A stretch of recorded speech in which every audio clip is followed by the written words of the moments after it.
बेटे ने सहारा नहीं दिया, इसलिए 75 साल का बूढ़ा पिता आज भी रिक्शा खींच रहा था। लेकिन उस शाम जो हुआ उसने मेरी आंखें नम कर दी। रोज़ की तरह शाम के 6:30 बजे थे। मेट्रो की भीड़ से झुलसकर जैसे ही मैं सेक्टर 13 स्टेशन से बाहर निकली, दिन भर की थकान हावी थी। बिना सोचे समझे मैं बैटरी रिक्शा की लाइन में सबसे आगे वाले रिक्शे पर बैठ गई। रिक्शा चालक एक 18-20 साल का जवान लड़का, कानों में एयरफोन ठूंसे पूरी मस्ती में गाने सुनते हुए रिक्शा तेजी से भगा रहा था।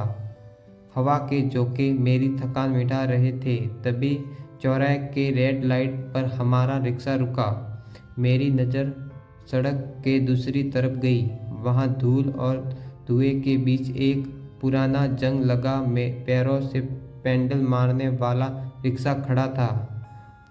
उस पर एक वृद्ध व्यक्ति बैठे थे। उनकी रीढ़ की हड्डी झुक चुकी थी, मेले हो चुके थे गम से। वो चेहरे का पसीना पोंछ रहे थे और उनकी आंखें बंद थी।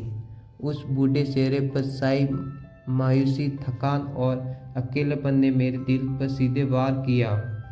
आज के इस तेज रफ्तार दौर में, जहां हर कोई बैटरी रिक्शा की स्पीड और आराम चाहता है, उस बूढ़े बाबा के पैर से चलने वाले रिक्शे पर बैठने के लिए कोई तैयार नहीं था। वो वहाँ सवारी के लिए नहीं, शायद अपनी किस्मत के आगे हार मानकर बैठे थे। उनके चेहरे का वो सूनापन मुझसे झेला नहीं गया। मैंने तुरंत बैटरी रिक्शा वाले की पीठ पर थपथपाया, रिक्शा रुकवाया और उस वृद्ध के रिक्शे की तरफ बढ़ गई। बाबा, आराधना अपार्टमेंट चलोगे? मैंने रिक्शे के पास पहुंचकर पूछा, जैसे किसी मुर्दे में जान आ गई हो। उन्होंने तुरंत आंखें खोली।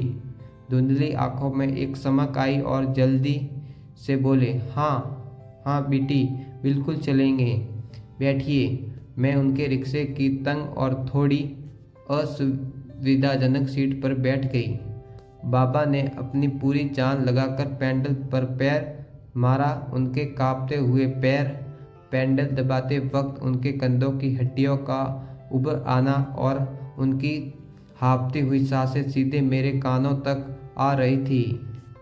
मुझे अंदर ही अंदर एक अजीब सा अपराध बोध घेरने लगा। मैं सोचने लगा कि क्या ये कोई पाप नहीं?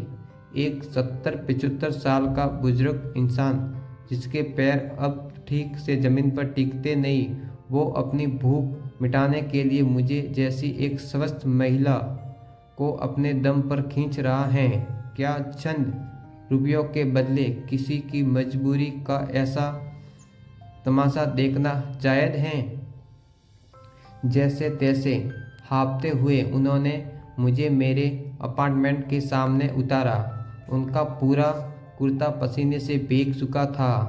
मैंने भारी आवाज़ में पूछा, बाबा, कितने पैसे हुए? उन्होंने अपने गमछे से माथे का पसीना पोंछा और बेहद शालीनता से बोले, जो आपको ठीक लगे बिटिया, दे दीजिए। उनके इस जवाब ने मेरे अपराध बोध को और बढ़ा दिया। उन्होंने पैसे मांगे ही नहीं, बल्कि मेरी इंसानियत पर छोड़ दिया। मैंने दोबारा पूछा, नहीं बाबा, आप बताओ, आपकी मेहनत का हक कितना हुआ? 30 रुपया ही दे दीजिए, उन्होंने बहुत कमज़ोर आवाज़ में कहा। मैं हैरान रह गई। आज के समय में जहां बैटरी रिक्शा वाले इस दूरी के 40 रुपये से कम नहीं लेते, ये बुजुर्ग इतनी हाड़ तोड़ मेहनत के बाद सिर्फ 30 रुपये मांग रहा था। मैंने पर्स से 50 रुपये का नोट निकाला और उनकी तरफ बढ़ा दिया। बाबा ने फौरन अपनी फटी हुई जेब में हाथ डाला ताकि मुझे 20 रुपये वापस कर सके। मैंने उनका हाथ रोका और कहा, ये 50 रुपये आप ही रखिए बाबा, और मुझे सुरक्षित घर पहुंचाने के लिए आपका दिल से धन्यवाद। शायद 20 ज़्यादा देकर मैं उस बुजुर्ग से सेवा लेने की अपनी मानसिक बोझ को कम करने की कोशिश कर रही था, बाबा ने उस नोट को अपने माथे से लगाया, उसे चूमा और रू आंसू होकर बोले, बहुत धन्यवाद बेटी। आज सब बैटरी वाले के पीछे भाग रहे थे। भगवान भला करे आपका जो आप मेरे इस टूटे रिक्शे पर बैठी।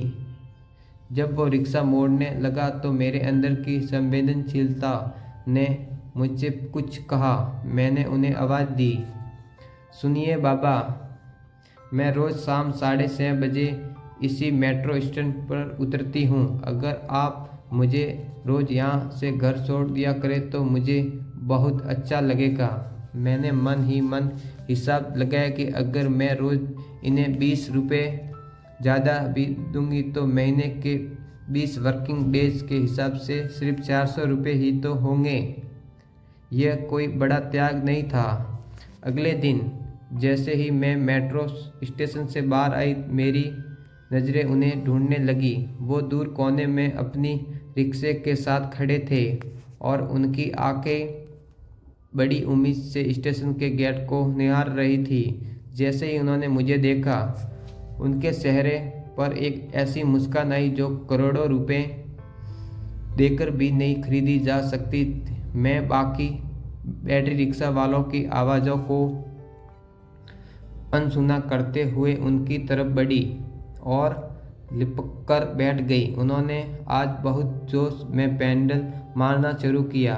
उनकी पीठ देखकर मुझे ऐसा लगा जैसे वो आज उन तेज रफ्तार बैटरी रिक्शा वालों से पहले बार कोई जंग जीत गए हो। रास्ते में मैंने उनसे बात शुरू की, बाबा आपका नाम क्या है? भोला नाम है बेटी, उन्होंने बताया। उम्र कितनी होगी आपकी? यही कोई 75 के पार होगी। तो इस उम्र में आप आराम क्यों नहीं करते? आपके बच्चे आपकी सेवा नहीं करते क्या? मेरे इस सवाल पर रिक्शे की रफ्तार थोड़ी धीमी हो गई। भोला बाबा ने एक ठंडी सांस ली और बोले, बेटी एक बेटा है पर वो कोई काम नहीं करता। दिन भर शराब पीकर अपनी पत्नी से झगड़ता है। बहू बेचारी 2-4 घरों में शौका बर्तन करके 2 वक्त की रोटी का जुगाड़ करती हैं। मेरी संगनी पत्नी को मरे 30 साल से ज़्यादा हो गए। ये रिक्शा भी मेरा नहीं है, किराए का है। किराया कितना है इसका? मैंने शौकत पूछा। 300 रुपये महीना। किसी किसी दिन जब सवारी नहीं मिलती तो जेब से रिक्शे का किराया भी नहीं निकल पाता। भूखे पेट सोना पड़ता है। अगर आपको भी लगता है कि बुजुर्ग माता पिता बोझ नहीं भगवान का रूप होते हैं तो इस वीडियो को अभी लाइक करें और कमेंट में लिखें, भगवान हर माँ बाप को सम्मान दे। मैं सन्न रह गई। 75 साल की उम्र में ये इंसान एक एक पैसे के लिए अपना खून पसीना बहा रहा है ताकि खुद को जिंदा रख सके। घर पहुंचते ही मैंने 100 रुपये का नोट निकाला। बाबा घबरा गए। बेटी आज चुट्टा नहीं है मेरे पास। आप चुट्टा दे देते तो मेहरबानी होती। मैंने मुस्कुराकर वो नोट उनकी जेब में डाल दिया और कहा, 50 आज के रखिए बाबा और 50 कल के एडवांस। कल फिर मुझे लेने आ जाना। उनकी बूढ़ी आंखों में उस वक्त जो आशीर्वाद था उसकी कीमत उस 100 रुपये के नोट से लाखों गुना ज़्यादा थी। उस दिन मुझे समझ आया, गरीबी इंसान को उतना नहीं तोड़ती जितना अपनों का साथ छूट जाना तोड़ देता है। अगर इस कहानी ने आपकी आंखें नम कर दी हो तो वीडियो को लाइक ज़रूर करें, अपने दोस्तों और परिवार के साथ शेयर करें और कमेंट में लिखें, माँ बाप से बढ़कर कोई दौलत नहीं। ऐसी दिल को छू लेने वाली कहानियों के लिए चैनल को सब्सक्राइब करना मत भूलिए।